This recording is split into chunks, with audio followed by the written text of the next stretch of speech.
The focus today is frankly quite simple. Generational wealth that lasts. And Michael was talking just before we came on around one of the biggest transfers of wealth is going to be happening in the decades ahead as the baby boomers are sort of hitting their 60s, 70s, maybe in some cases, and at some point we'll be passing that on.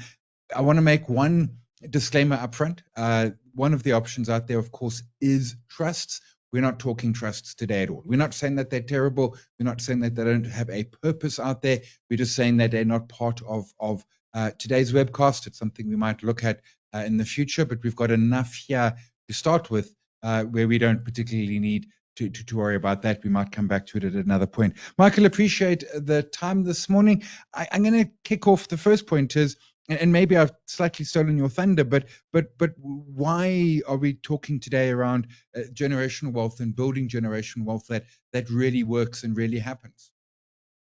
Morning, Simon. Morning to the audience. Today, obviously, 10X, we've had quite a few webinars on wealth creation, how to optimize your investments and really get the most out of them. We decided to just sort of have a chat about wealth preservation. So, and as Simon mentioned earlier, we were just chatting, and I just said to him, look, through my research, we've actually found that we're about to enter the greatest transfer of wealth of our time. And this was created where the current generation that was born in the 40s, 50s, 60s, post-World War, they actually entered a period of economic prosperity. And that coupled also with major medical healthcare innovations, which has obviously increased the longevity of life and allowed this economic prosperity to compound. And it's actually resulted in the majority of wealth being in the hands of individuals older than age 65. So the next 10, 20 years, we're looking at quite a major shift in terms of wealth transfer. And we thought, let's just have a chat and just at least arm investors with like a starter pack. Just sort of going through the various investment products that you all would have, and how would that be transferred across? What are the problems that come with that? How can you do it efficiently? And then obviously the whole trust topic, I mean, that we can have a whole webinar on its own. But I think for now, it's just trying to control the conversation, otherwise it can get quite out of hand. I take your point, and we'll get to trust. What is the main challenge of generational wealth transfer? Is it as simple as tax? Yeah, so there's actually three problems that comes with wealth transfer.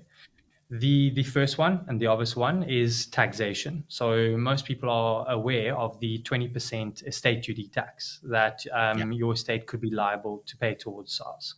But there could also be other taxations involved that we can actually touch on a little bit later. But there's actually two more sort of issues that sort of the one generation passing on to the other can incur, and that is actually fees. So the pesky executors fees of 3.5% plus VAT, taking it to just under 4%. If you have, let's say, minors and you were to pass away, setting up trusts for them also come with fees. So you're looking at more than 25% of your estate actually being eroded by taxation and fees. And then the third and final problem is actually sort of the limits.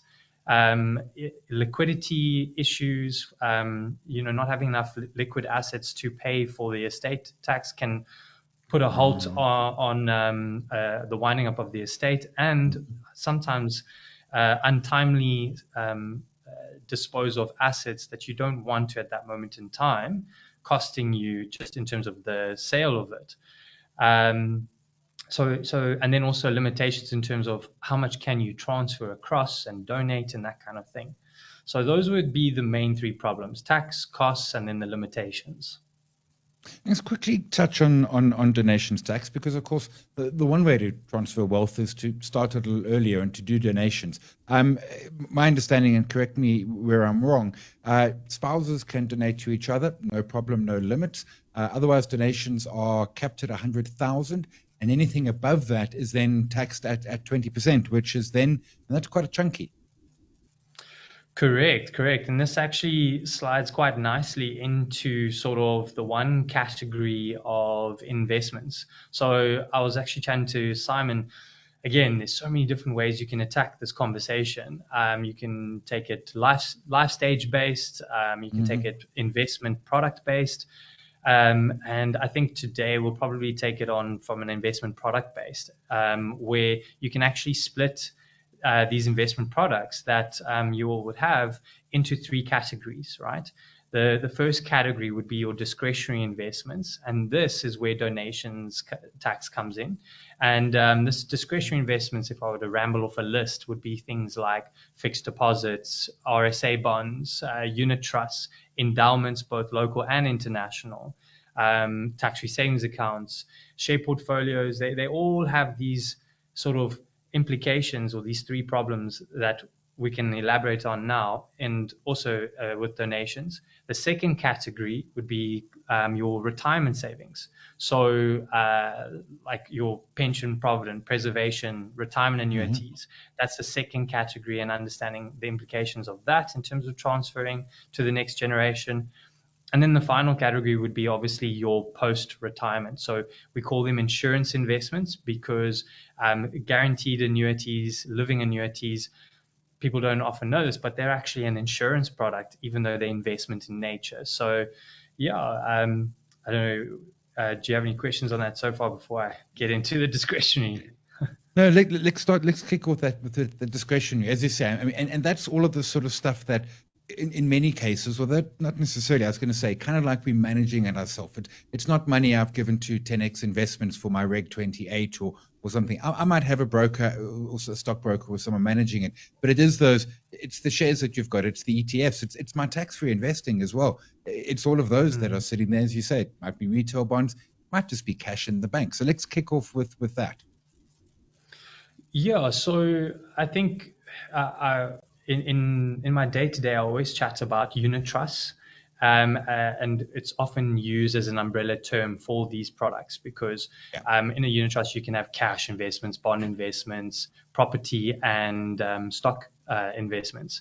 And like your cash investment would be like your money markets, your fixed deposits. Your bonds would be like your RSA bonds. Your property could be an actual physical property that you own. Your stocks could be like a share portfolio. So when I talk on this topic, it's always an umbrella term, unit trust and that, and then separated from tax-free savings accounts and endowments. So with the unit trust and that whole umbrella, you'll find that, say now you were to have 5 million invested and then you were to pass away, this 5 million would actually form part of your estate and could be liable for 20% estate duty tax.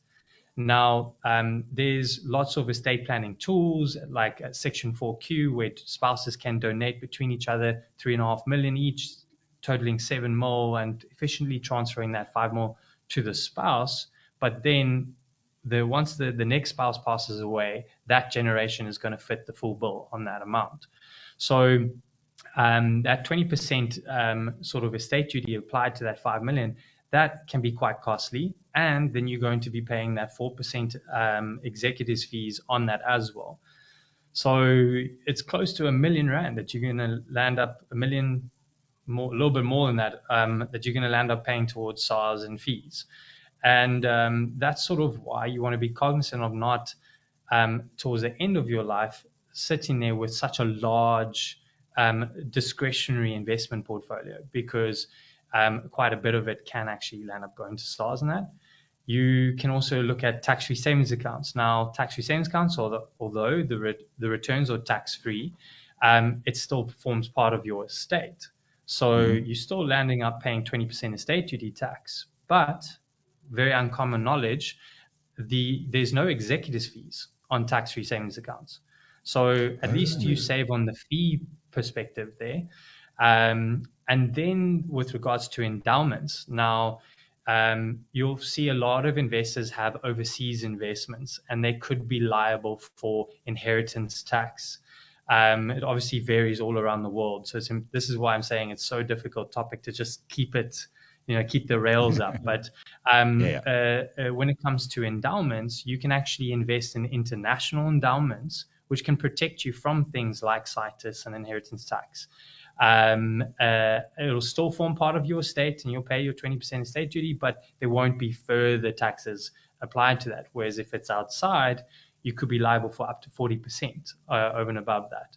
So, but another key important part also, uncommon knowledge about how an endowment can be used for estate planning, is you can choose beneficiaries. So if you were to pass away, you can choose beneficiaries, and although you're liable for estate duty tax, it stays out of the winding up of the process, the estate. So it goes straight to the beneficiary and offers them liquidity to help the winding up of the estate if it's getting stuck at that point.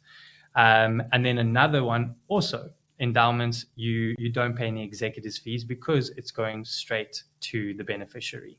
So endowments can be quite a powerful tool to obviously reduce your costs in the whole winding up of estate process, but also the liquidity.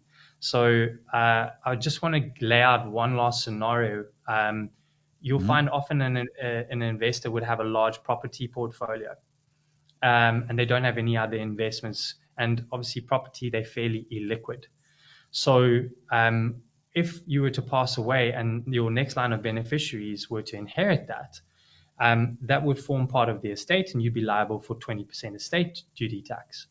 And if there isn't enough liquidity in the estate, unfortunately, you now have to sell those properties. And it could be untimely in terms of, it could be a buyer's market where property prices are down. And remember, sometimes it can take months and months to sell a property. So it can really hold your estate back from being wound up. And that is where you could find yourself being a little bit desperate and actually selling it for 50 or 60% of the value. And that is a major loss for investors. So it's actually not just taxes, costs, and that are an issue, but it's also the illiquidity in estates that can be a problem. Yeah. And I take particularly in property, you want to sort of be able to pick the time to sell it, not because you've got an estate. And of course, then there's the fees of the actual cost of sale, estate agents, etc., would add another 3, 4, 5, 6% to the whole process as well. My sense, Michael, is very much that whilst, let's take someone, a couple, they're 65, they've got a nice retirement nest egg, they plan to leave what's left over to their heirs, children, grandchildren, as it may be. It's kind of about thinking about this early. It's not just about having, well, I've got the will and it's all decided who gets what. It's actually, in some cases, perhaps starting the process early as well. If you've got a discretionary portfolio, let's say some unit trusts or something, you could start donating significantly earlier, as long as you don't put yourself at risk of running out of cash. But you could start that process. You get the annual 100,000 per spouse that you can donate to the kids. Start that process a whole lot earlier to try and to sort of reduce your estate size. 100%. And I always say, when you're thinking about the transfer of your wealth to the next generation, intergenerational wealth starts today. Because if you leave it till too late, you could land up cornering yourself, where you have, especially if, let's say, you age 75 or 80, and now you really realize, I actually have excess here, I'm never going to get through this capital. And then you're starting to think of lots of ways to actually transfer this wealth. And then you get hit with the limitations, where you can only donate 100K, each to your children. And I mean, if you've got 5 million, that'll take you decades to sort of donate across. 100%. If you do have that sort of excess, to slowly but surely shift that into your kid's name, it can actually not also have like a 1 + 1 = 3 effect, in terms of where not only is it reducing the estate duty tax and the costs and everything, the problems that come with transferring of wealth, but also it can reduce the income tax in your name.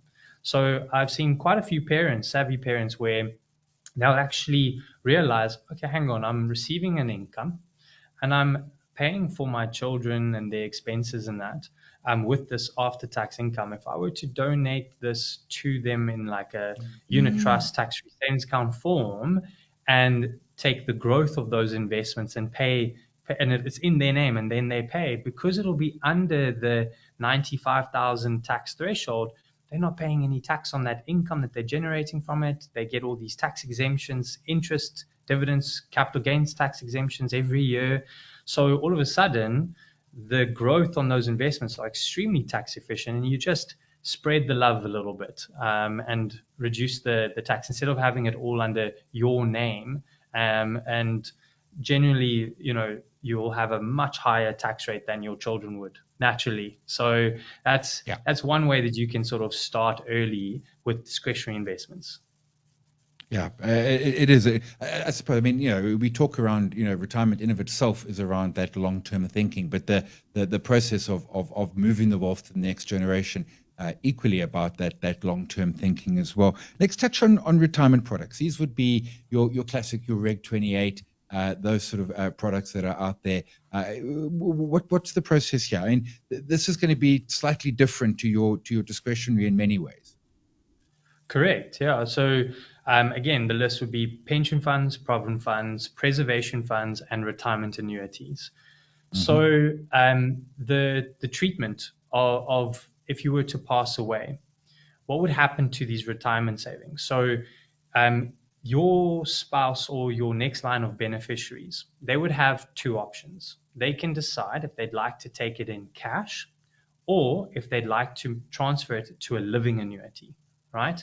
So it's common knowledge that, you can only retire your products after age 55 into a living annuity. So automatically, sometimes people think that you can only have a living annuity after age 55.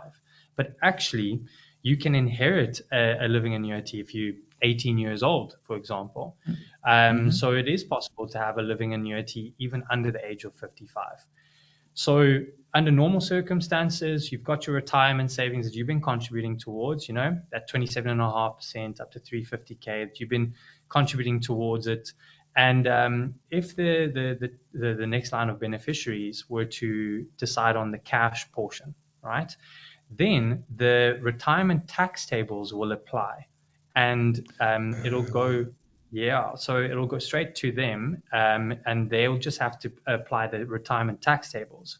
But if they select living annuity, it'll go tax-free into a living annuity in their name, and they won't be liable for tax. But where the issue comes is over contributions. So this is why communication with your spouse, with your next line of beneficiaries, is critical, because if you've made over contributions towards these retirement products, let's say you've put in 5 million and you've made 1 million rands worth of over contributions in your retirement products, and then you pass away. And then let's say you're not married, or you don't have a spouse, and your child is next in line to inherit. If you haven't communicated that there's over contributions there, and they elect to take the capital in cash, that 1 million of over contributions will form part of the estate, and they'll pay estate duty tax on it. So you get hit with retirement tax table and then you'll obviously be liable for estate duty tax as well. So it's very important to communicate that to your next line of beneficiaries so that they make the right call, because in that instance, it would have been preferable to obviously move it into a living annuity, where they wouldn't be liable for the estate duty tax and the costs, executive fees on it, etc. So, okay, so that's just sorry, Karen. What the last point I was going to make was the one problem about retirement products, like pension funds, provident funds, preservation funds, and RAs, is that if you were to pass away, you've obviously written down your beneficiaries, but it is to the discretion of the trustees that product is with on how that gets distributed. So there's been a few cases where you've elected 100% to go to spouse, and the trustees have used their discretion and deviated from that. So it's very important to know that there's not quite 100% control over how that money gets distributed. On what grounds would they deviate? I'm imagining it would be, it wouldn't just be some kid saying, me, I want some. I would imagine, need to be some sort of, maybe it's the special needs or something. What would be the grounds for the deviation, or is it that they just can do as they see fit? No. There's obviously law in place, and they apply it as so. So, in terms of there could Okay. be, children from other marriages. This is also a Okay. can of worms. But there are Yeah, many yeah. unique circumstances where they can, and sometimes they even take wills into consideration as well. So, yeah, there's so many different scenarios that they could. It's not usually it goes according to the beneficiary list, but Yeah. it's just important to know that there is a possibility that it can deviate from what you've sort of selected. But the key point is, a moment ago we were saying, start this process early. Don't wait until you're 84 and something. The second key point is that communication. Speak to your spouse, speak to your heirs, make sure that they know what's happening. As you say, in terms of an overcontribution or whatever the case may be. I know it's a little bit of a weird family conversation to have over the roast on a Sunday, but it is important that they understand, you've got this plan in your head. They need to know what that plan is as well. And it's more than just sort of, dropping it at the last minute when the will gets read. Well, precisely. And I mean, we've obviously been discussing about tangible assets, right? And the transfer of tangible assets. But there's also intangible assets that the older generation can pass on to the younger generation. And what I mean by that is the knowledge, this knowledge Mm-hmm. that we're sharing today, your plan, your estate planning to the next generation, explaining to them what you've done, that can actually ensure that they're going to make the right decisions, and they'll then understand, oh, okay, don't do this way because of X, Y, Z. And it's not just that knowledge, but also, the network. I mean, you spend your life building up a network and a reputation, and being able to hand that on over to the next generation can be quite beneficial to them. And then also just wisdom in general. There's often like scenarios at work. How do you handle that? So there's also these intangible sort of assets that you can pass on. I mean, I know it's a bit of a soft issue from what we're talking about, Yeah. but don't just think in terms of, okay, intergenerational wealth being just physical assets. It can also be intangibles. I want to bring a question now, which Tabang had said to me during the week, and they were saying, so what he wants to do, and is to start he's in retirement, so he's living off a living annuity. He says my problem is that even at the low level, and to be clear, he admits it's a great problem to have. Even at his 2.5% drawdown, it's more than he necessarily needs. He's in a fairly high tax bracket. He wanted to open a Reg 28 new fund, completely new, put into it. It'll help reduce his tax liability at this point in time, and then never cash it. In other words, leave it to his heirs, not take it out. And his question was simple: does this make some sense? Yes. So this actually also moves quite nicely into that final category of post-retirement, the insurance investments, living Yeah. annuity, life guaranteed annuities. So this is okay. We're going to need concentration here because this can obviously Okay. be Pay quite attention. complicated. Yeah. So what I'll do is I'll first start off with just sort of what's the treatment of a living annuity and a life guaranteed annuity in terms of passing it on to your beneficiaries. Then I'll add in that tip on how you can sort of reduce your taxation. You don't need the income, how to recycle that back in. And then I'll expand on that in terms of over contributions, such as Section 10C contributions. That's where Yeah. there's the most powerful tool in terms of transfer of wealth, the pros, but also there's obviously one or two negatives that you just need to be cognizant of. There's always a catch-22 with whatever investment product you enter into. So the first treatment, living annuities, life guaranteed annuities. So with a life guaranteed annuity, it's a fairly straightforward product. You've handed your capital over to the insurance provider. They've agreed to give you a guaranteed income for the rest of your life, increasing with inflation. And then once you pass away, that's it. There might be a joint life added to it. And then your spouse, they obviously liable to pay the income to your spouse. But once the spouse passes away, that's it. You can also add a benefit such as income guarantee, where if you and your spouse pass away simultaneously too early into the contract, then your children next in line, beneficiaries would be able to receive that Okay. income, and it will be added to their salary, and they'll pay obviously tax on that. When it comes to living in, last point on the life guaranteed annuity, sometimes people add a insurance policy element to the life guaranteed annuity. And that insurance policy pays out straight to the beneficiaries and stays out of the estate.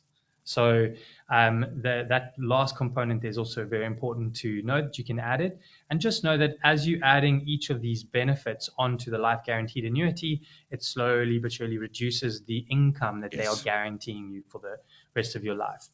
So that's life guaranteed annuities in a nutshell. You've got living annuities where you still retain ownership of the capital. It gets invested in a living annuity product in your name, right? You elect the beneficiaries for that living annuity. And the thing that I quite like about a living annuity is it stays out of the estate, right? And it goes straight to the beneficiaries. So there's no estate duty tax. There's no executors fees that they pay on it. And it can be, depending on your provider, 3, 4, 5 weeks, and it's in their name, and then they're now receiving either the cash lump sum, where it will obviously be taxed according to the retirement tax tables, or it's in the living annuity in their name, and they obviously drawing, it goes across tax-free, and they're drawing an income and paying tax on that income. So I mentioned, obviously, it stays out of the estate. Keep a tab on that for now when you're talking about contributing in retirement and Section 10C contributions. So now we move on to the second step, which is now your colleague there mentioned, obviously, contributing towards retirement annuities while being retired. So you have a living annuity, you're drawing an income, you don't need that income. Or maybe you are actually paying quite a lot of tax on that living annuity income because it's not exactly tax friendly. It's straight up income tax applied to your other income. But you've got discretionary capital. It's sitting in all forms of types of investments. What you can do is you can actually take that excess income or some of the capital from your investments, and you can contribute that towards a retirement annuity, even though you are retired. It's completely independent. It's not like you have to be working to contribute towards retirement. No. And what happens when you contribute towards an RA or a preservation fund? The nice thing is you can actually claim a tax deduction against that contribution against your taxable income. So when you obviously claiming that tax against it, it qualifies that amount that you've just contributed and then shifts into, you can close it down immediately and shift it in and add it to your living annuity. So if it's excess income, you've received it, recycled it back into your living annuity via an RA and claimed a tax deduction against your taxable income, and it forms part of the living annuity and stays out of your estate. So it's quite a handy tool to just keep your tax under control and also to shift some of the discretionary capital, which could be liable for estate, into a living annuity setup, which, as you now know, goes straight to the beneficiaries and stays out of the estate. But now we get to Section 10C, which is obviously where it gets a little bit complicated, but extremely powerful tool in terms of transferring wealth efficiently. So if you were to say, let's say you have 15 million Rand, I'm just going to use a random example. You have 15 million Rand and now you've retired. And that 15 million Rand, you have 5 million of over contributions. When you retire, you can obviously elect to take up to 1/3 out of your retirement annuity or pension fund, etc. That means you can, if you decide to, let's say, take 3 million of that 15, right? you won't pay any tax on that 3 million because of the over contributions. Oh, gotcha. So the retirement tax table won't apply to that 3 million, right? And then what will happen is that 12 million shifts into the living annuity. And then you decide, I would like to receive R1 million income for the year. Mm-hmm. You won't pay any tax on that R1 million because of the over contributions. You're taking that R1 million from the Section 10C contributions. So now you're left with 11 million, and of which 1 million is still over contribution and 10 million is the qualified amount. And that 1 million will roll over onto the next year, of which you can again claim from the over contribution portion. Once that's been utilized, then you'll start to pay tax.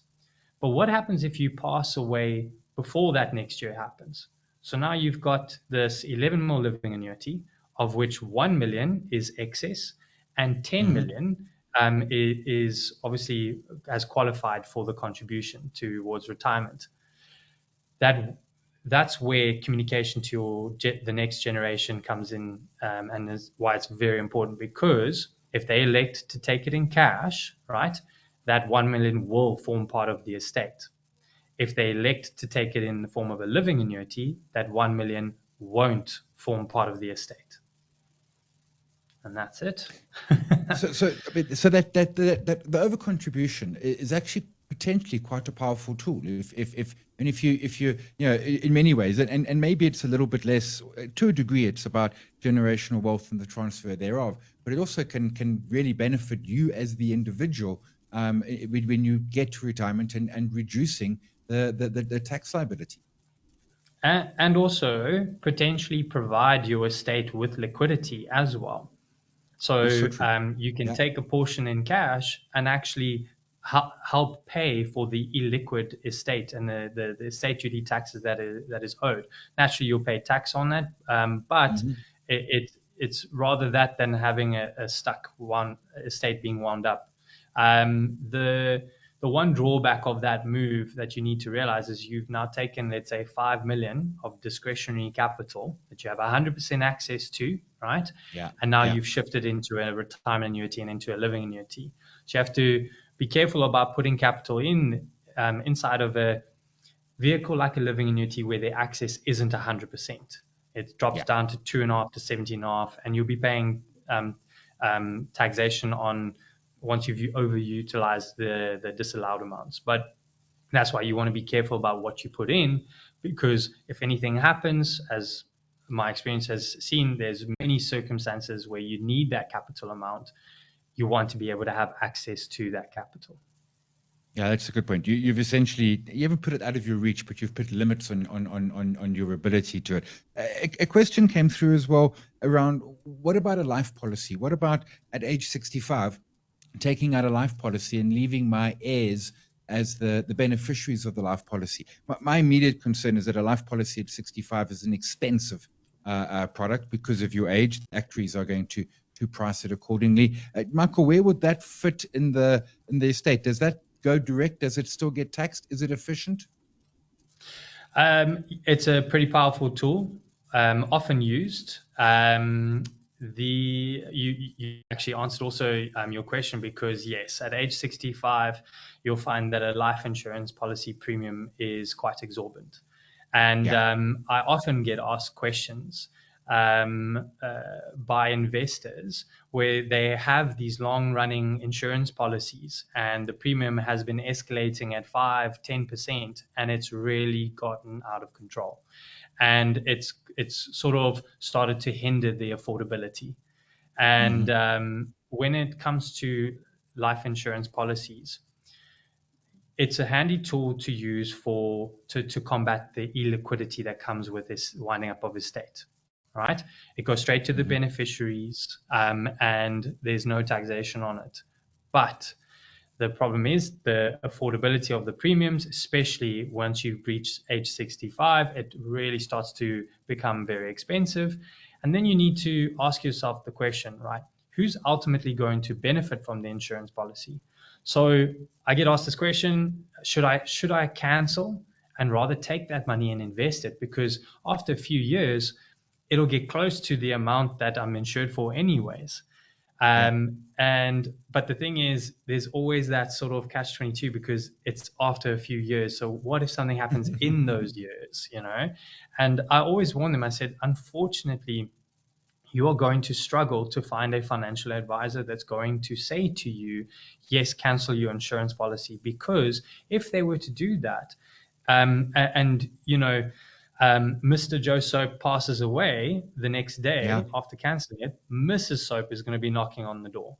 Yeah. And they're going to get into trouble for that piece of advice. So unfortunately, you really need to just ask yourself, who will ultimately benefit from this?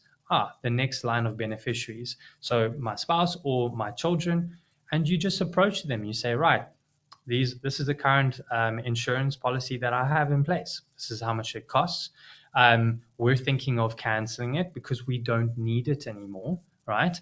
You're going to be inheriting the estate. This is the potential illiquidity that you could have, or the costs or the taxes that you could be liable for.